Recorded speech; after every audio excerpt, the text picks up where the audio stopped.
ಎಲ್ಲರಿಗೂ ನಮಸ್ಕಾರ. ಕರಾವಳಿ ಭಾಗದಲ್ಲಿ ಮೀನಿನ ಪುಳಿಮುಂಚಿ ಮತ್ತು ಕೋಳಿ ಪುಳಿಮುಂಚಿ ಬಹಳ ಪ್ರಸಿದ್ಧವಾಗಿದೆ. ಅದೇ ರೀತಿ ಮಾವಿನ ಹಣ್ಣಿನ ಸೀಸನ್ನಲ್ಲಿ ಮಾವಿನ ಹಣ್ಣಿನ ಪುಳಿಮುಂಚಿ ಎಲ್ಲರಿಗೂ ಸುಪ್ರಿಯವಾದದ್ದು.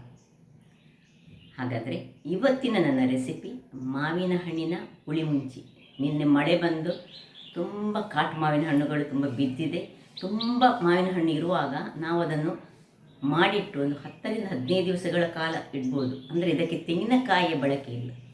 ಹಾಗಾದರೆ ಯಾರೆಲ್ಲ ನನ್ನ ಚಾನಲನ್ನು ನೋಡ್ತಿದ್ದೀರಿ, ಯಾರೆಲ್ಲ ಇನ್ನೂ ಸಬ್ಸ್ಕ್ರೈಬ್ ಮಾಡಿಲ್ಲ, ದಯವಿಟ್ಟು ಸಬ್ಸ್ಕ್ರೈಬ್ ಮಾಡಿ ಸಪೋರ್ಟ್ ಮಾಡಿ ಅಂತ ಹೇಳ್ತಾ ಬನ್ನಿ ಯಾವ ರೀತಿ ಮಾವಿನ ಹಣ್ಣಿನ ಪುಳಿಮುಂಚಿಯನ್ನು ಮಾಡುವುದನ್ನು ನೋಡೋಣ. ನಮಸ್ತೆ ಮಿತ್ರರೇ. ನಿನ್ನೆಯ ಮಳೆಗೆ ಈ ಕಾಟು ಮಾವಿನ ಹಣ್ಣು ತುಂಬ ಬಿದ್ದಿದೆ. ಇವತ್ತು ಮಾವಿನ ಹಣ್ಣಿನ ಪುಳಿಮುಂಚಿ ಮಾಡುವ. ಮೀನಿನ ಪುಳಿಮುಂಚಿಯನ್ನು ನೀವು ನೋಡಿರುವಿರಿ. ಇವತ್ತು ಮಾವಿನ ಹಣ್ಣಿನ ಪುಳಿಮುಂಚಿ, ಕರಾವಳಿ ಶೈಲಿಯ ಮಾವಿನ ಹಣ್ಣಿನ ಪುಳಿಮುಂಚಿ. ಈ ಮಾವಿನಕಾಯಿಗಳನ್ನು ಚೆನ್ನಾಗಿ ತೊಳೆದು ಸ್ವಲ್ಪ ಒಂದು ಅರ್ಧ ಗಂಟೆ ನೀರಿನಲ್ಲಿ ಹಾಕಿ ಇಟ್ಕೊಳ್ಬೇಕು. ಸೊ ಬಿದ್ದ ಮಾವಿನ ಹಣ್ಣುಗಳೆಲ್ಲ, ಸೊ ಅದರಲ್ಲಿ ಒಳ್ಳೊಳ್ಳೆದನ್ನು ಹೆಚ್ಚಿ ಒಂದು 6 ಅಥವಾ 8 ಮಾವಿನ ಹಣ್ಣನ್ನು ಇವತ್ತು ಮಾಡೋಣ ನಾವು. ನೋಡಿ ಚೆನ್ನಾಗಿ ಉಂಟು. ಈಗ ಮೊದಲಿಗೆ ಇದರ ಸಿಪ್ಪೆಯನ್ನು, ಇದು ಕೈಯ ಉಗುರಲ್ಲಿ ಇದನ್ನು ತೆಗೆದುಕೊಳ್ಬೋದು. ಸಿಪ್ಪೆಯನ್ನು ತೆಗೆದು ಇದನ್ನು ಬಿಡಿಸಿಟ್ಕೊಳ್ತೇನೆ ಎಲ್ಲವನ್ನು ಸಹ. ನೋಡಿ ಈ ರೀತಿಯಲ್ಲಿ ಏನೆಲ್ಲ ಸಾಮಗ್ರಿಗಳು ಬೇಕೆಂದು ಸಿಪ್ಪೆ ಬಿಡಿಸಿದ ನಂತರ ಹೇಳ್ತೇನೆ. 9 ಮಾವಿನ ಹಣ್ಣುಗಳದು ಸಿಪ್ಪೆ ತೆಗೆದೆ. ಈಗ ಸಿಪ್ಪೆಯಿಂದ ತುರಿಗೆ ಇದನ್ನು ಹಿಂಡಿಕೊಂಡು ಆ್ಯಸ್ ಯೂಶುವಲ್ ಬೇರೆ ಮಾವಿನ ಹಣ್ಣಿನ ರಸಾಯನ, ಮಾವಿನ ಹಣ್ಣಿನ ಸಾಸಿಮೆ, ಮಾವಿನ ಹಣ್ಣಿದ್ದು ಥರಥರದ ಖಾದ್ಯಗಳನ್ನು ನಾವು ತಯಾರಿಸ್ತೀವಿ ಅಲ್ಲ, ಅದರಲ್ಲಿ ಇದೇ ರೀತಿ ಸುರಿಗೆ ಸಿಪ್ಪೆಯಿಂದ ನಾವು ಕಿವಿಚಿ ಆದಷ್ಟು ಇದರ ರಸವನ್ನು ತೆಗೆದುಕೊಳ್ಳೋದು. ನೋಡಿ ಈ ರೀತಿ ಕಿವಿಚಿಕೊಳ್ಳೋದು. ಎಷ್ಟು ರಸ ಬರ್ತದೆ ಅಷ್ಟನ್ನು ಮಾಡಿ ಇದಕ್ಕೆ ಹಾಕ್ಕೊಳ್ತಿದ್ದೇನೆ. ನೋಡಿ ಈಗ ಇದನ್ನು ಪಕ್ಕಕ್ಕಿಟ್ಟು ಸಾಮಗ್ರಿಗಳು ಯಾವುದೆಲ್ಲ ಬೇಕು ಹೇಳಿದರೆ, ಇಲ್ಲಿ ನೋಡಿ 5-6 ಬ್ಯಾಡಗಿ ಮೆಣಸು, ಒಂದು ಅರ್ಧ ಚಮಚದಷ್ಟು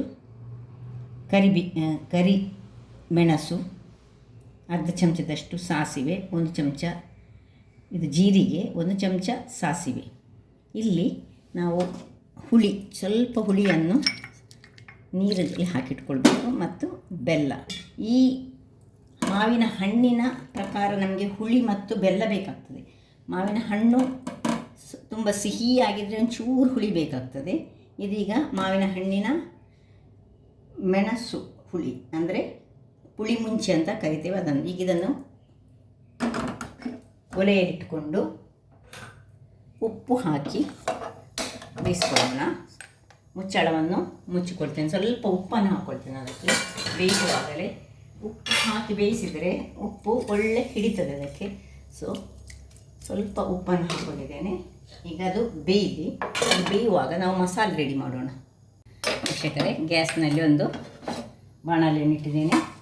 ಇದು ಡ್ರೈ ರೋಸ್ಟ್ ಮಾಡೋಣ ನಾವು. ಈಗ 5-6 ಮೆಣಸು ಮತ್ತು ಕರಿಮೆಣಸು, ಅರ್ಧ ಚಮಚದಷ್ಟು ಕರಿಮೆಣಸು, ಅರ್ಧ ಚಮಚದಷ್ಟು ಜೀರಿಗೆ.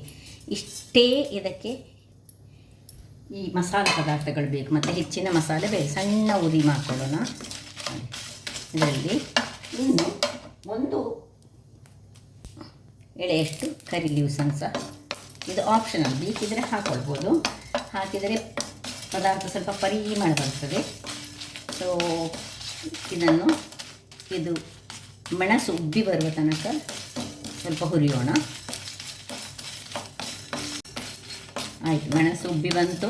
ಜೀರ ಪಟಪಟನೆ ಹೇಳುವಾಗ ಇದನ್ನು ಆಫ್ ಮಾಡ್ಕೊಳ್ತಿದ್ದೇನೆ. ಇದು ತಣ್ಣಗಾಗಲಿಕ್ಕೆ ಇದನ್ನು ಕೆಳಗೆ ಇಟ್ಕೊಳ್ಳೋಣ. ಇದು ತಣ್ಣಗಾಗಲಿ. ಇಲ್ಲಿ ಇದು ಬೇಯ್ತಾ ಉಂಟು. ನೋಡಿ ಇದು ಬೇಯಲಿ ಅದೃಷ್ಟಕ್ಕೆ. ವೀಕ್ಷಕರೇ, ಇದೀಗ ತಣ್ಣಗಾಯಿತು. ಇಲ್ಲಿ ನೋಡಿ ಇದು ಬೇಯ್ತಾ ಉಂಟು. ಇದರ ನಡುವಲ್ಲಿ ಒಮ್ಮೆ ಸೌಟನ್ನು ಹಾಕ್ಕೊಳ್ಬೇಕು, ಇಲ್ಲದಿದ್ದರೆ ಇದು ತಳ ಹಿಡಿಯುವ ಚಾನ್ಸಸ್ ಇರ್ತದೆ. ಸ್ವಲ್ಪ ಹೀಗೆ 1-2 ಬಾರಿ ಇದನ್ನು ಜಸ್ಟ್ ಸಣ್ಣ ಉರಿಯಲ್ಲಿ ಇಟ್ಕೊಳ್ಳೋಣ. ಈಗ ಈ ಮಸಾಲೆಯನ್ನು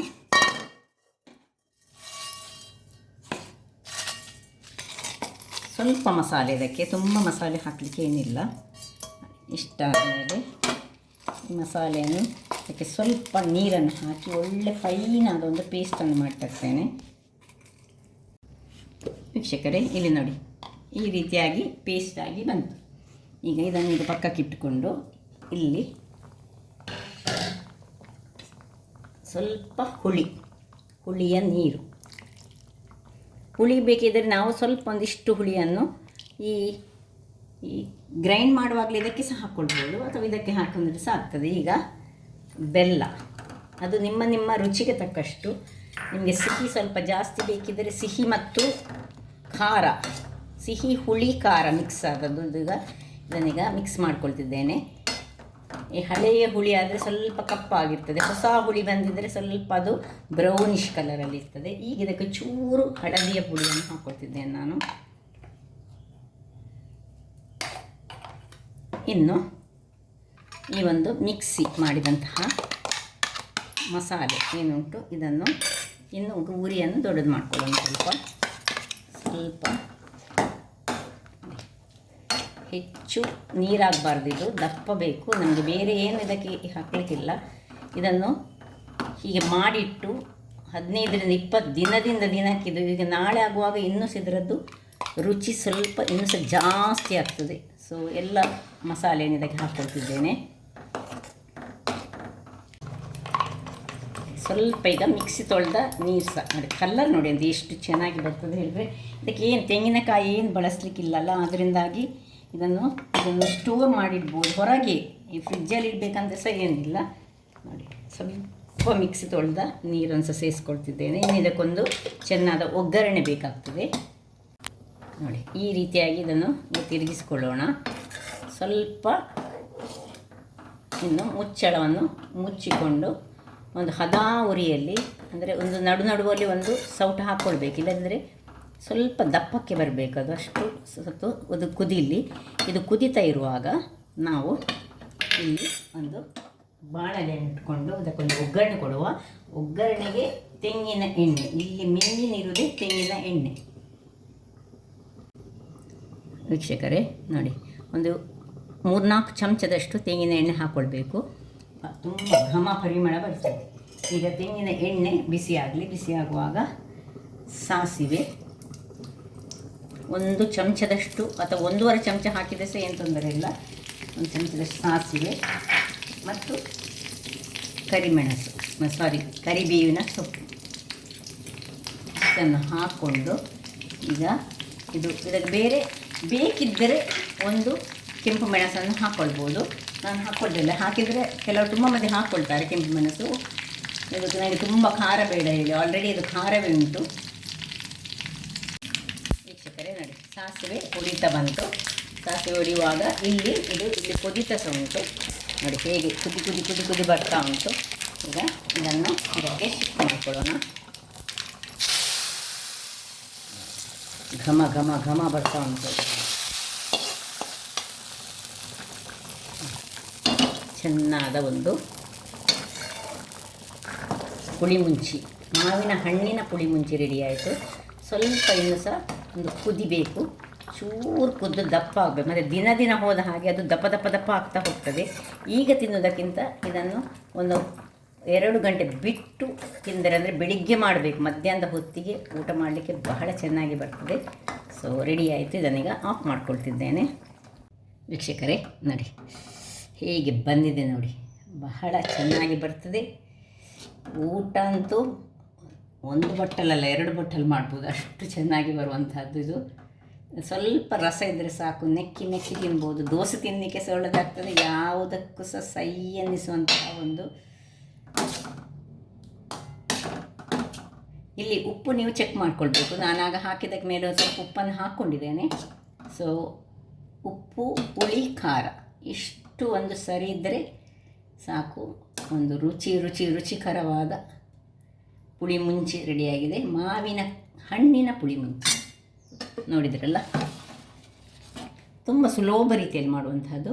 ನಾನು ಹೇಳಿದ ಹಾಗೆ ಒಂದು 15 ದಿವಸ ಇದನ್ನು ಇಟ್ಕೊಳ್ಬೋದು. ಫ್ರಿಜ್ಜಲ್ಲಿ ಇಟ್ಕೊಳ್ಬೇಕಂತಿಲ್ಲ, ಆದರೆ ಹೊರಗೆ ಇಟ್ಕೊಂಡ್ರೆ ಮಾತ್ರ ದಿನಾಲು ಬಿಸಿ ಮಾಡಿಕೊಳ್ಬೇಕು. ಬಿಸಿ ಮಾಡಿ ಕುದಿಸಿ ಇಟ್ಕೊಳ್ಬೇಕು. ದಿನದ ಹೋದಷ್ಟು ಅದು ದಿನಕ್ಕೆ ಒಂದು 10ನೇ ದಿನ ಆಗುವಾಗ ಇದರ ಟೇಸ್ಟ್ ಅಂತ ಅದು ಉಳಿಯೋದಿಲ್ಲ ಅಷ್ಟು ದಿನಕ್ಕೆ, ಬಟ್ ಬಹಳ ಚೆನ್ನಾಗಿ ಬರ್ತದೆ. ಹಾಗಾದರೆ ಈ ಕರಾವಳಿ ಶೈಲಿಯ ಪುಳಿಮುಂಚಿ, ಮಾವಿನ ಹಣ್ಣಿನ ಪುಳಿಮುಂಚಿ ನೀವು ನಿಮ್ಮ ಮನೆಗಳಲ್ಲಿ ಮಾಡಿ ಅಂತ ಹೇಳುತ್ತಾ, ನನ್ನ ಈ ಕುಕಿಂಗ್ ಚಾನಲ್ ಬೋಳೂರು ಸುವರ್ಣ ಚಾನಲನ್ನು ಲೈಕ್ ಮಾಡಿ, ಶೇರ್ ಮಾಡಿ ಹಾಗೂ ಸಬ್ಸ್ಕ್ರೈಬ್ ಮಾಡಿ ಹಾಗೂ ನನ್ನ ಇನ್ಸ್ಟಾಗ್ರಾಮ್ ಪೇಜನ್ನು ಫಾಲೋ ಮಾಡಿ. ಧನ್ಯವಾದಗಳು.